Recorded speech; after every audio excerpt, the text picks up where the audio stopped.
Euh, alors, je vous remercie. Donc, l'improvisation est très bonne, hein? C'est le négro spirituel, d'ailleurs. Alors, dans les langues de l'Afrique centrale, en bantou, nous avons les chiffres, on compte 0, 1, 2, 3, 4, 5, 6, 7, 8, 9. Et quand on arrive à 9, on dit une unité de 10. Après, si on va à 11, on dit 10 plus 1. 12, 10 plus 2. Ainsi de suite. Quand on arrive à 20, on dit 2 mesures de 10. 20. 3 mesures de 10. 30, ainsi de suite. Alors, ce qui est intéressant dans la culture, dans les langues et cultures africaines, c'est l'interconnexion des mots. Tous les mots sont polysémiques, c'est-à-dire qu'à partir des mots, vous pouvez créer plusieurs mots. Et dans les fondements de tout, c'est, pour ne pas être très long, j'ai commencé à écrire sur Dieu et ma mère. Et c'était une grande difficulté, puisque je suis né dans un milieu, et j'ai grandi, peut-être même jusqu'aujourd'hui. J'ai toujours rencontré des situations de matriarcat et de patriarcat, mais surtout de patriarcat, donc on dit Dieu le Père. Et on dit que la femme est quoi? L'homme est le chef de famille. On a grandi dans cet univers.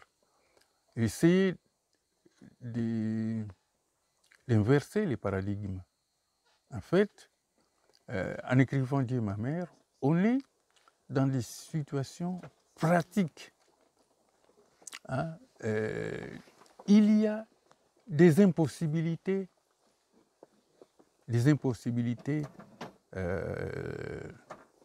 biologiques et sociales pour que Dieu soit le Père. En tout cas dans la culture africaine, excusez-moi. Puisqu'il n'y a que deux types de civilisations.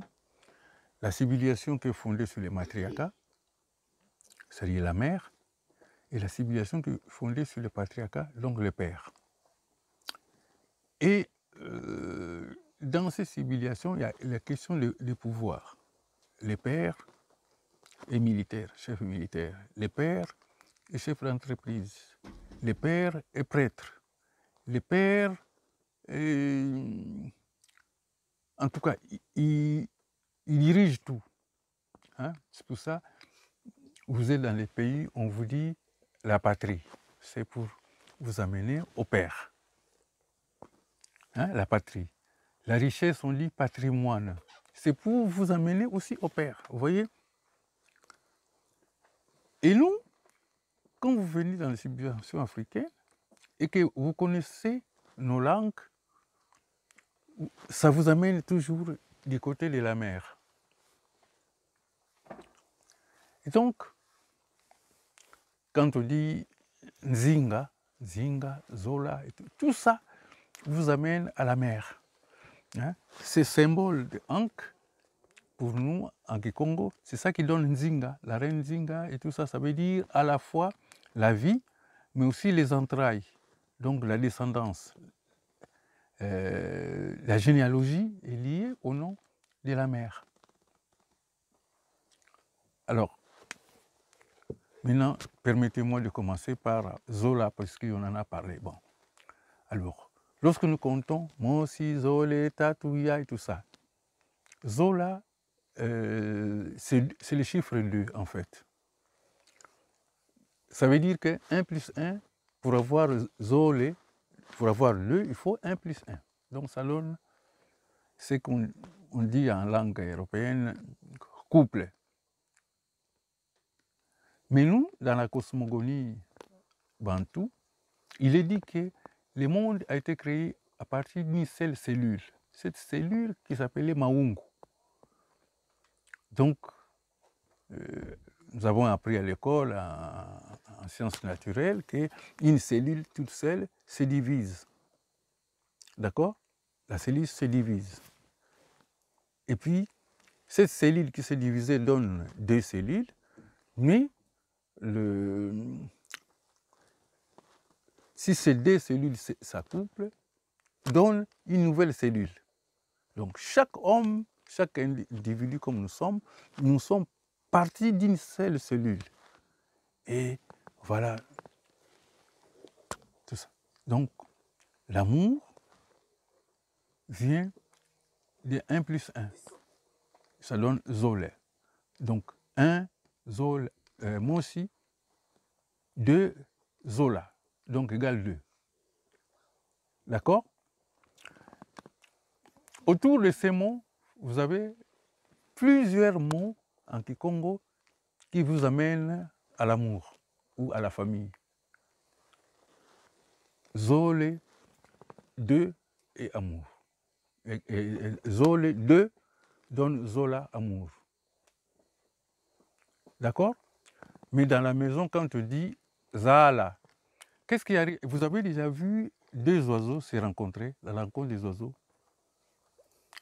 Je sors vraiment je voudrais montrer comment nos ancêtres créaient leur concept. En fait, quand 2 oiseaux se rencontrent, ils se becquettent et après, ils cherchent quoi? Ils font quoi? Ils construisent un nid. D'accord? Ils construisent les nids. Nous, on appelle ces nids Zala. Après, ils ont faim. Ils vont chercher la nourriture. La faim s'appelle Nzala.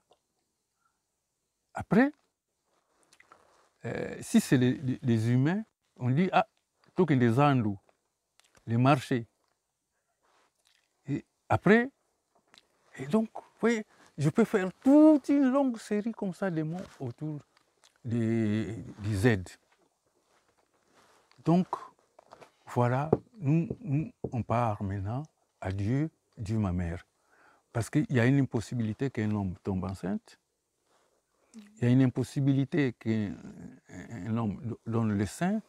Il y a une impossibilité qu'un homme mette au monde.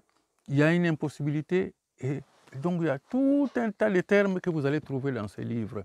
Donc, on a dit Dieu, Dieu est notre mère. Parce que c'est lui qui nous préserve dans le ventre, qui nous préserve au moment de la maternité, qui nous préserve dans toute la vie. Et ici, ce qui est différent dans les livres que vous lisez, ce qui est différent dans ce que je fais, c'est que j'introduis des concepts africains. C'est-à-dire, lorsque je dis maman, dedans j'explique que maman, la maman en français et maman chez nous, ce n'est pas la même chose. Quand on te dit mariage, vous dites que le mariage, c'est la manifestation de 2 personnes. Bon, nous, ce n'est pas ça. C'est la manifestation de l'amour de plusieurs familles, maternelles et paternelles. Vous voyez donc déjà la sociologie, il y a une dynamique de la sociologie qui est traitée à partir de la mère. Alors, regardez par exemple, on dit la terre, Mabélé, les seins de la mère, Mabélé. C'est les mêmes mots.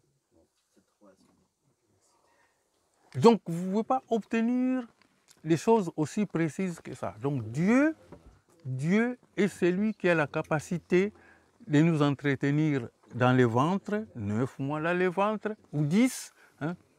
Des enfants comme moi, je me suis dit au 10e mois. Bon, maintenant, après, Dieu, la maternité, Wuta, quand on dit tout ça, ça veut dire la mère donne l'origine. En mettant au monde, lorsque vous prenez les termes africains, Wuta, donc l'origine, la mère est l'origine. Donc, étant l'origine, donc la mère, en donnant la vie, la maternité, c'est Kobota, donner la famille même. Donc, donner la lignée.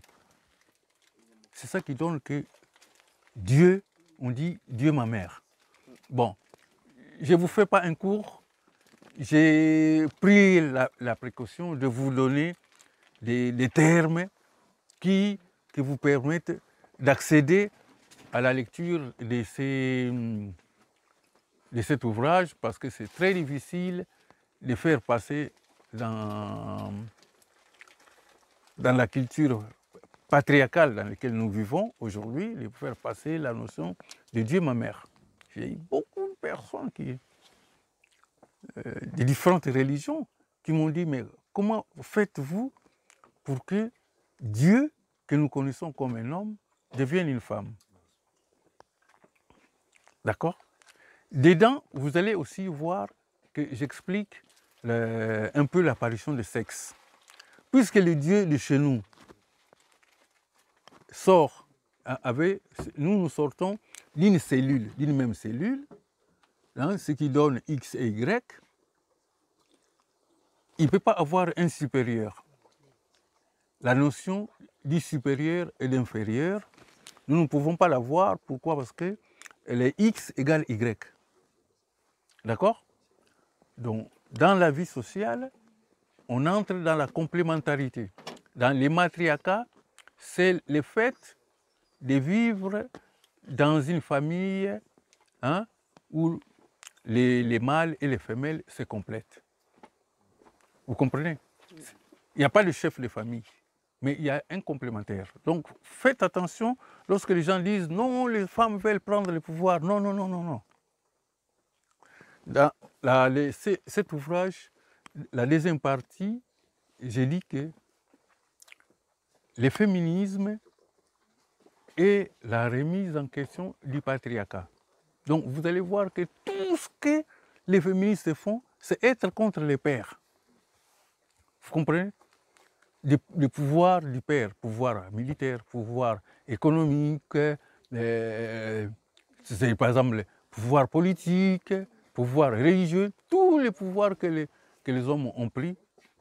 Et chez les gens qui pratiquent les féministes, ils remettent en question le fait que tous les pouvoirs soient aux mains du père. D'accord? Mais dans les matriarcats, ces problèmes ne se posent pas. Moi, je suis Nzonzi. Je ne sais pas qui connaît ce qu'on appelle Nzonzi. Bon, alors Nzonzi, c'est les juristes dans la tradition africaine qui est chargé de, concilier, donc négocier, concilier, réconcilier. Donc lorsqu'il y a les mariages, c'est des gens comme nous qui parlons pour soit la famille paternelle, soit la famille maternelle. Nous les représentons. Et chaque fois, je dis toujours à la fin, je dis, madame, je vous donne votre premier fils.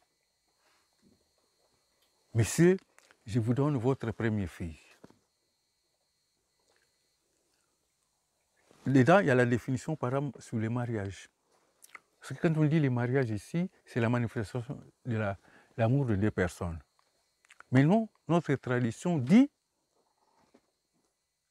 que l'amour est l'ensemble d'alliances conclues entre les parents de l'homme et les parents de la femme. Quand vous vous aimez, c'est votre problème. Le jour où vous voulez vous marier, ce sont les parents qui organisent tout.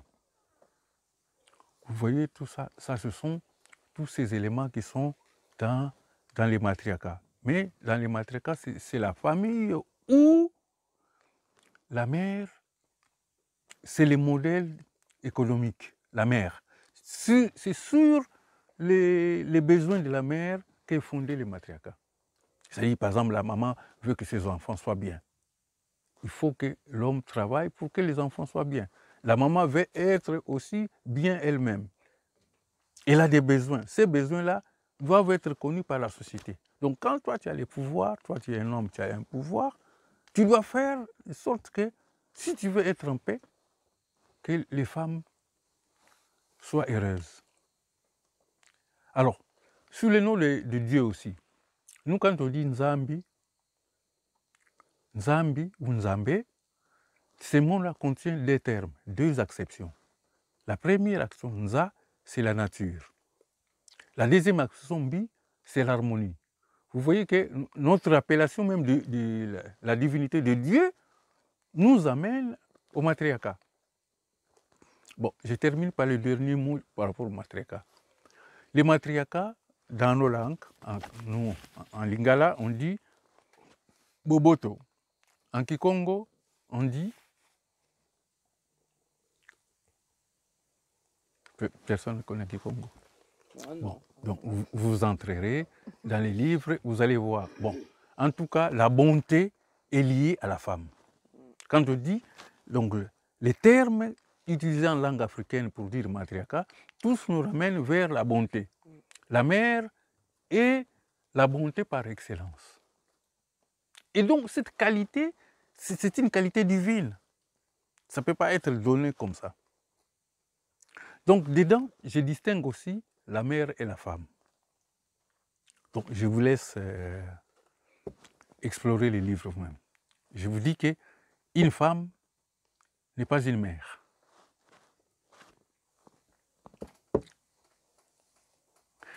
Le deuxième titre qui est là, c'est Lupeta.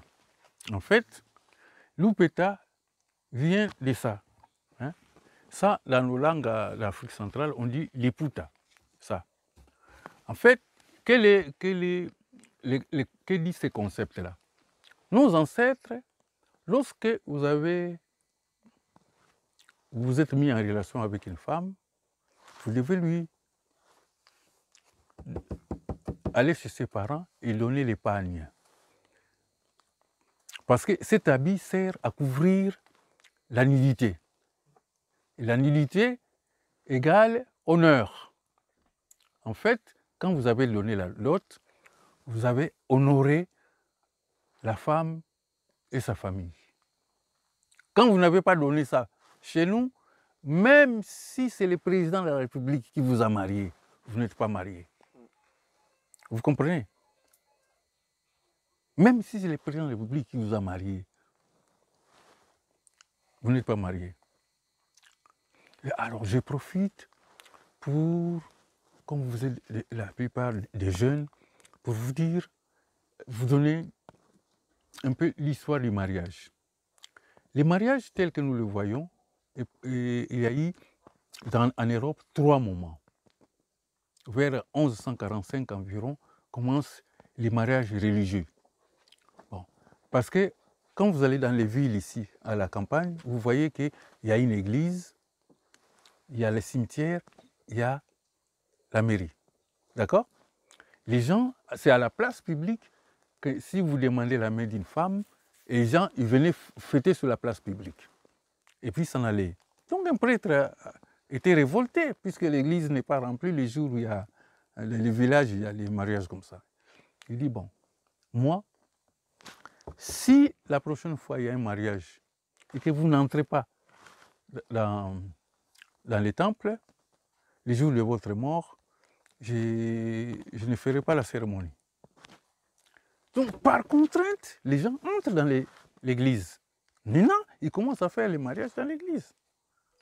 Parce qu'il sait que le jour de sa mort, si le mariage n'est pas passé par l'église, les jours de sa mort, hein, son corps ira directement au cimetière sans avoir eu les bénédictions religieuses, hein, ce qu'on fait avant d'enterrer. Ainsi, avec les temps, pendant des siècles, plusieurs siècles, le seul mariage qui était connu, c'était ces mariages-là qui se fait à l'église. Et puis, au moment de la Révolution française, donc en 1789, 2 ans, 3 ans après, en tout cas comme ça, les gens ont fait une révolution. Ils ont fait ce qu'on appelle l'école civile. Ce qui fait, c'est vraiment les premières révolutions sociales. Maintenant, quand vous vous aimez, vous n'êtes pas obligé d'aller à l'église. Si vous voulez vivre en mari et femme, vous passez par la mairie. C'est ce qu'il fait, d'ailleurs, jusqu'à maintenant, c'est à la mairie que vous partez, vous mariez. Et ça, c'est une tradition hein, qu'on dit parmi les lois de Napoléon et tout ça. Donc l'article, les mères met son truc là, il vous dit je vous marie, hein, voilà, je vous reconnais, l'État vous reconnaît comme mari et femme. En fait, les maris et femmes que vous devenez n'ont pas besoin d'aller à l'église. Alors, ici, puisque nous nous occidentalisons dans notre cheminement et tout ça, les Africains se marient généralement 3 fois. Mais ils font 4, parfois 5 cérémonies. Les premiers, on dit, ah, ils vont venir se présenter. Ils appellent ça d'ailleurs maintenant présentation. Et j'ai dit aux gens que non, ce n'est pas africain. Donc j'explique dans ce livre la procédure connue par les ancêtres, comment on fait quand on vient pour la première fois chez une femme. Et les jeunes garçons, si vous aimez quelqu'un, n'allez pas vous présenter seul chez les parents de la femme. Parce que nous, moi, si tu viens comme ça, je vais te botter avant de sortir de chez moi. Parce que tu m'as manqué de respect. L'homme, l'amoureux, doit venir soit lui-même, soit avec son père, soit surtout avec les oncles. Les oncles sont les frères de maman. Hein, maintenant, vous appelez les frères de vos pères oncles. Non, les frères du père, c'est un père. La sœur de la mère, c'est une mère. Ça, c'est notre tradition. La sœur de maman est une mère. Si elle est plus grande que ma mère, c'est mère aînée. Si elle est plus petite que ma mère, mère cadette. Du côté de mon père, c'est la même chose. Père aîné, père cadette. Père cadet, pardon. Et donc, dans ces principes-là, ce sont ces principes-là aussi qui nous interdisent de nous marier avec comme on fait là, tu épouses les enfants de la sœur de ta mère. Chez nous, c'est de l'inceste. Vous voyez, mais bon, les religions ont amené ces choses-là. Maintenant, il y a des gens qui se marient comme ça. Les enfants, moi et les enfants de mes frères se marient. Chez nous, par exemple, chez les Bantous, c'est de l'inceste. Vous ne pouvez pas. Nous avons une obligation de ce qu'on appelle exogamie. En anthropologie, on appelle exogamie le fait que nous avons obligation d'aller chercher, hein, avoir des sentiments amoureux avec quelqu'un de l'extérieur de notre lignée. Vous ne pouvez pas prendre la fille de la sœur de votre mère, ni ses cousines, les enfants de ses cousines ou cousins. Bon, les cousins déjà, vous allez entrer dedans, vous allez voir que les termes cousin, cousine, Germaine, cousine Antoinette ou Joséphine, tout ça, ça n'existait pas les cousines. Bon, les cousins aussi, ça n'existait pas. Mais tout ça, c'est un travail d'anthropologie à faire. Donc nous avons beaucoup de travail à faire pour nous retrouver nous-mêmes. J'indique aussi qu'il faut éviter les business dot. C'est-à-dire aujourd'hui, quand vous partez vous marier, les présents que la famille de l'homme donne à celle de la femme, c'est impossible. Des chèvres, des moutons, de l'argent, des voitures, des choses qu'on demande et tout ça, et qui ne doivent pas entrer dans la liste. Donc tout ça, j'en parle ici. Hein, j'en parle, donc j'explique ce que c'est un mariage africain, un vrai mariage africain. J'explique. Je vois sur TikTok des gens mariés et puis on dit thème mariage africain. Je dis non, il n'y a rien d'africain dedans. Quand vous mettez la robe blanche, c'est votre robe d'enterrement. Un jour, vous allez mourir, c'est ce qu'on vous met. Donc, voilà. Bon, alors, la robe blanche était réservée aux filles vierges. Nous voyons les mariages des gens de 45 ans, 50 ans, et la maman est habillée avec une robe blanche. Encore vierge, qu'est-ce que vous en savez à 45 bon, ans Non, je n'en sais rien. Ah bon, Mais voilà.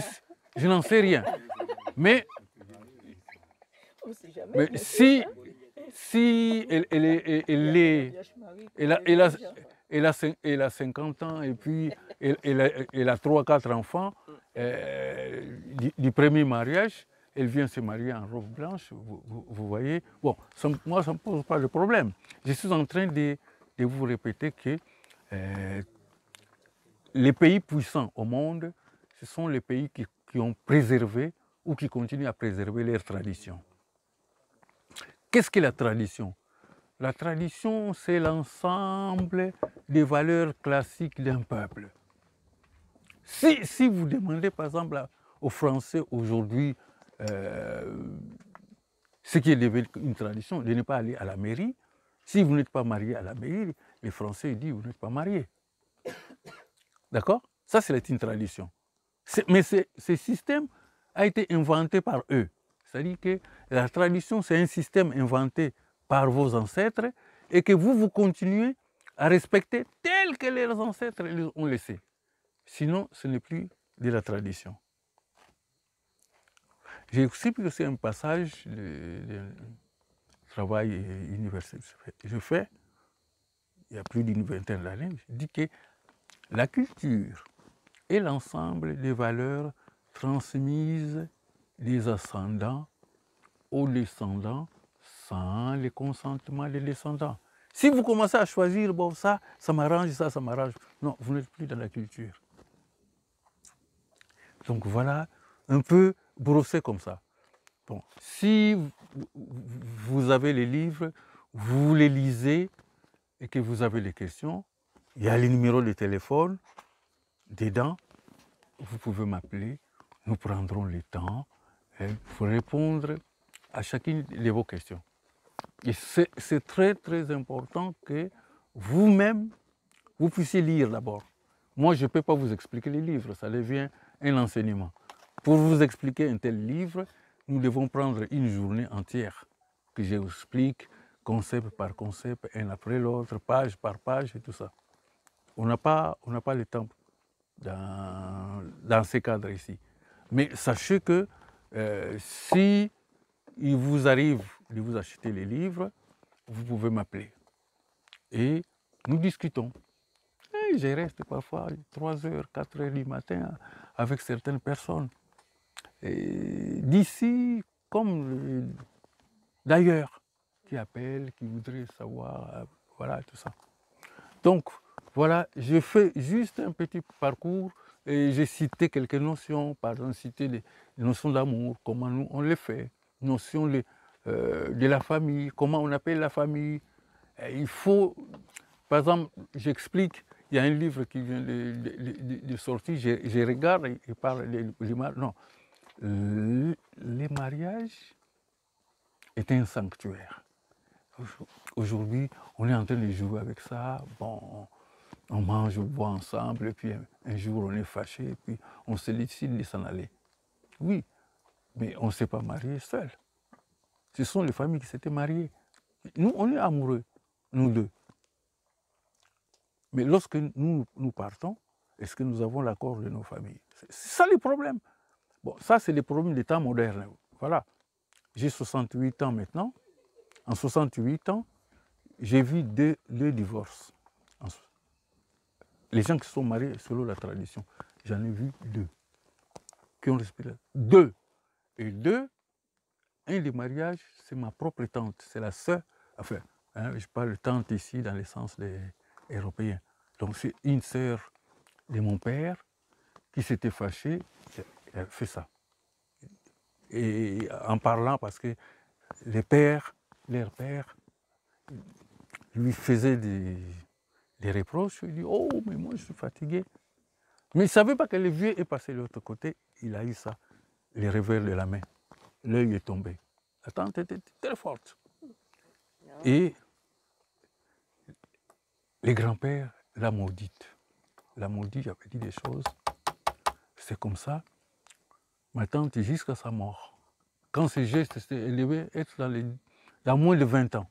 Il n'avait pas 20 ans. Elle est morte dans les 70 ans passés. Elle n'a jamais eu de mari. belle femme. Elle est morte comme ça. Donc, les livres que nous écrivons sont des livres des responsabilités.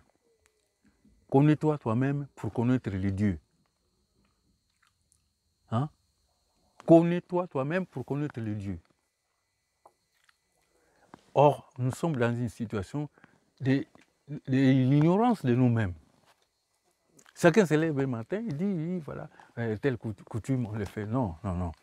La coutume, pour la connaître, il faut la recevoir de sa mère. C'est la mère qui va te dire que ça c'est bon, ça c'est mauvais. Alors, comme il y a deux mamans devant,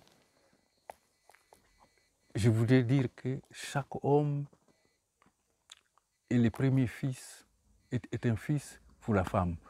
Il y a les femmes qui me disent, oui, mais papa, pourquoi vous les Aïrois, vous les Congolais, vous appelez toujours la femme maman, maman. Moi, je ne suis pas ta maman. J'ai dit, oui, si tu n'es pas ma maman, tu n'as rien à faire à côté de moi. Vous comprenez? Les termes utilisés pour appeler, quand vous êtes en couple là, vous êtes marié, la façon dont vous vous appelez, accroît le respect ou le diminue.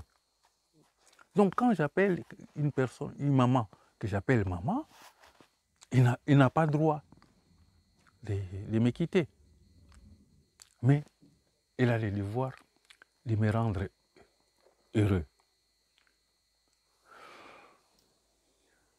La femme, donc l'épouse, a pour devoir de continuer l'éducation que sa belle-mère a donnée à son mari.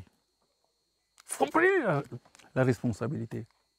C'est pour ça que ça n'a rien à voir avec les choses du patriarcat. Il peut te dire, bon, tu as dit comme ça, je ne veux pas prononcer les mots.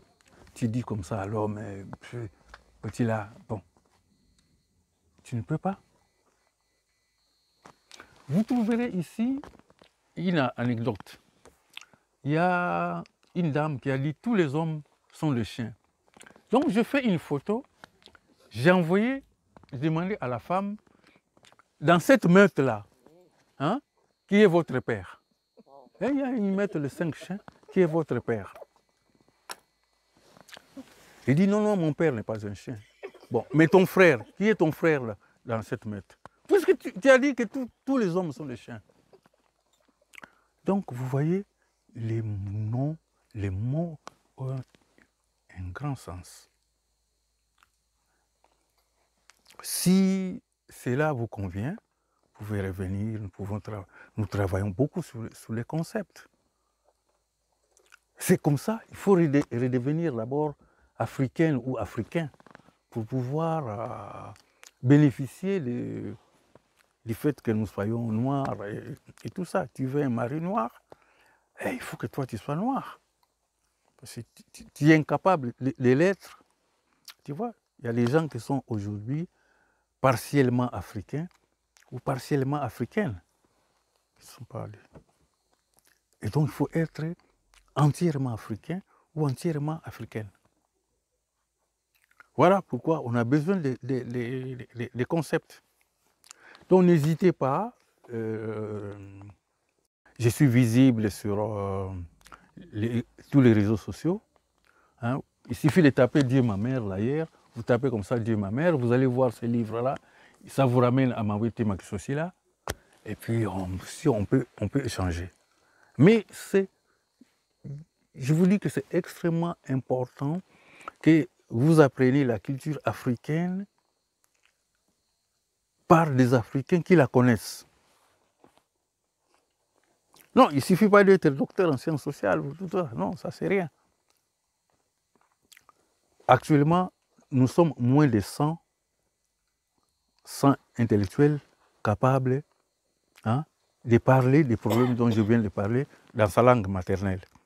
J'ai demandé, ça doit faire plus de 30 ans, nous étions en thèse, je demande à un collègue, il dit non, j'ai dit non, toi tu n'es pas africain.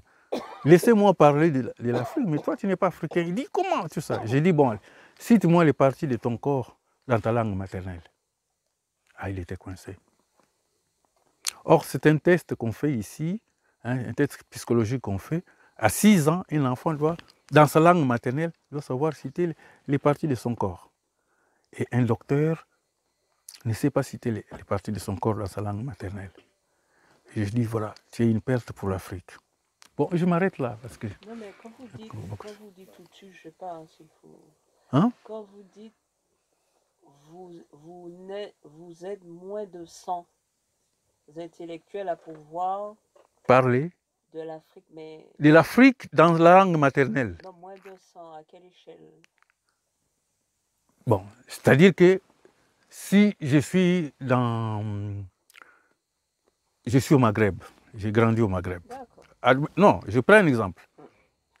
Tous les intellectuels, quand vous voyez quelqu'un dans un lycée, dans une école primaire, dans une université au Maghreb, eh bien, il écrit, il pense, il parle, il écrit en arabe. Tu veux être agrégé, tu viens de Harvard ou de la Sorbonne, tu n'auras pas de poste tant que tu n'as pas encore maîtrisé l'arabe. Bon, mais plus tu descends chez nous, tu vois aujourd'hui, tu entres chez les couples de, bon, appelons d'intellectuels, les pères et la mère ne sont pas capables d'entretenir une discussion avec un enfant, un villageois de 5 ans, 6 ans, 10 ans. Tu ne peux pas. D'ailleurs, lorsque nous parlons, hein, dans une phrase, il y a 4 ou 5 mots. Sur 10 mots, il y a 5 ou 6 mots en anglais ou en français ou tout ça, hein, et le reste en langue nationale. Je dis non, vous n'êtes pas en train de parler la langue maternelle, ça. Là, je voudrais dire que, bon, mon nom est Maxosi la langue Congo, hein, Tombo Kamongo, Kubwe Mongoko. Donc là, je suis en train de donner ma lignée. Vous voyez, dans ma langue maternelle. Il faut un vieux en face qui entend, qui dit, ah, lui, son grand-père c'est tel, sa grand-mère c'est tel, nous allons tel. La terre, l'air terre au niveau de l'Afrique, l'air air géographique, c'est tel. Quels sont les actes que leurs grands-parents ont fait? Ceux qui peuvent faire ça, ils ne sont pas nombreux. Je vous le dis. C'est notre, donc vous voyez, notre papa Obenga, les Mbongo Bassong, les Gomez, Kofi Gomez et tout ça. Oui, ils ne sont pas nombreux. Ils vont se lever comme ça et faire une discussion philosophique, par exemple, avec quelqu'un d'autre. Voilà, sans passer par les Français, sans passer par l'anglais, sans passer tout ça. Et donc, vous êtes jeune, vous savez les devoirs, de commencer à travailler maintenant. Ça, il y a eu une rupture, mais la remise en place de ça ne se fera pas au jour le lendemain. Il faut travailler, mais il faut commencer. Hein, pour que ça change, il faut commencer. Il y a du travail à faire. Nous devons encore prendre 1 ou 2 générations pour faire ce travail-là, mais il faut commencer. On commence par lesquels, par exemple? En Afrique, il y a pas mal de langages. Beaucoup.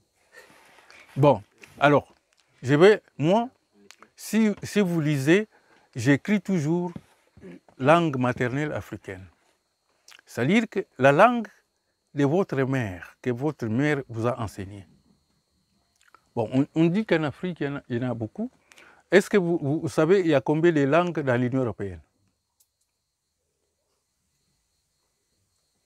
Ah, les Européens, ils disent, ah, il faut une langue pour l'Afrique, les Africains s'entendent. Mais vous savez, il y a combien de langues? Il y a 28 pays qui forment l'Union européenne. Il y a 28 langues officielles. Et l'Union européenne reconnaît ce qu'on appelle les langues régionales. Donc en France, par exemple, il y a les Bretons, il y a les Corses, il y en a encore beaucoup de noms comme ça. Donc, notre cas n'est pas exceptionnel. Par contre, il y a des langues dont la démographie, donc le nombre de personnes qui les parlent naturellement ou par adoption, qui ont pris de l'importance. Hein? Dans les bassins du Congo, nous avons les Lingala. Hein? Tout le monde chante et danse à Lingala. Il faut le dire. Que même quand je vais dans d'autres milieux, les gens, ils écoutent la musique, ils répètent les mots qu'ils ne comprennent pas.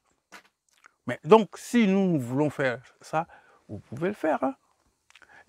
En 72, j'ai connu le vieux Obenga en 72, donc il y a 50 ans. Quand le vieux était en licence, il s'est intéressé, plus pour devenir linguiste, il parlait déjà 16 langues africaines. Enfin, en plus de l'anglais, tout. On peut le faire, ce n'est pas impossible. Bon, vous avez parlez déjà la langue de votre mère et votre père. Parlez déjà cette langue-là. Dans cette langue, vous allez comprendre comment on dit soleil, comment on dit lune, pourquoi on l'appelle lune. Par exemple, maman s'appelle Kisimbi. Pourquoi Kisimbi? On peut passer toute une journée à parler de la maman, avec son nom. Maman, comment vous appelez? Jaya. Jaya. Jaya. J-A-H-I-A. Bon, ok. Maman Jaya. Moi, c'est pas Kisimbi. Hmm? Ce n'est pas Kisimbi, moi. Bon. Moi, c'est Kalunga. Kalunga. Et la Kalunga. Bon. Alors, c'est pas très grave. Non, c'est Bon. pas. Non, Bon, en fait, Ça veut dire Kisimbi quoi? Dites-moi. vient du mot. Kisimbi. C'est ça quand on dit Kisimbi. la sirène. Ah. Bon. Kisimbi, nous avons les anges, voilà, anges gardiens, comme on dit chez les Européens, on dit son ange Saint-Michel, Saint-Antoine de Padoue, Saint-Antoine, tout ça. Ce sont que nous avons. Alors, nous avons des esprits protecteurs des terres, des eaux, des forêts, dans les 4 éléments. Donc, l'esprit des vents, l'esprit de tout ça. Donc, quand vous vous trouvez devant des situations comme ça, vous avez Kisimbi, c'est-à-dire la protection. Vous comprenez? Et Kalunga, c'est l'océan. C'est là où toutes les familles des eaux, des terres se rencontrent. Parce que d'abord, il faut une source. Après la source, il y a une rivière. Après la rivière, il y a les affluents. Après les affluents, il y a les fleuves. Donc, chacun se jette dans l'autre. Et chaque cours d'eau devient grand lorsqu'il quitte son milieu naturel et rencontre l'autre. Et pour nous, aussi, au niveau de la société, c'est la même chose. Nous devons être fiers quand nous nous rencontrons aujourd'hui. On dit, tu viens d'où? Mais je viens de l'Afrique, tu le vois, non? Tu le vois. Vous comprenez? On n'a pas besoin de se diviser et tout ça. Quand les Européens, moi, quelqu'un me dit, mais toi, tu viens, je dis, oui, mais de quelle tribu? Je dis, et toi, tu viens de quelle tribu? Non, moi, je suis de France. Mais je dis, non, la France est un pays. Tu veux que je te dise de quel pays je viens? Je te donne. Mais ne me demande pas. Moi, je n'aime pas les tribus.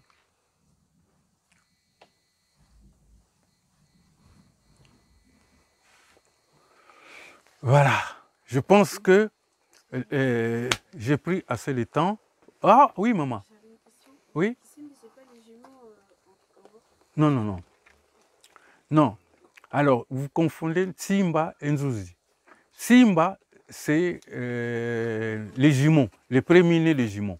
Bon, sachez qu'en Bantou, nous n'avons pas de sexe. Donc, ça dit qu'on ne dit pas la jumelle ou les jumeaux, tout ça.